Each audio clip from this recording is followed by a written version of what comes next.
मैया रखी है तू हमर लाज कि अपना बेटा के सुन के आवाज। भजन तोहर गावल छी गे माँ, भजन तोहर गावल छी गे माँ, भजन हम गावल छी।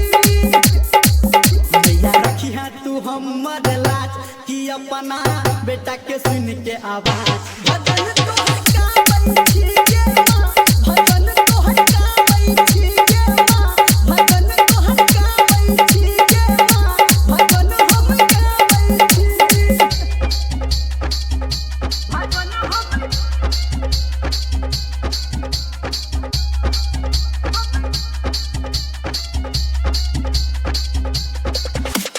डीजे मनोहर डीजे मनोहर डीजे मनोहर चनौर मनीगाछी चनौर मनीगाछी हाँ तोहर सुमरन हम करै छी तोरी हमैया विचार गे।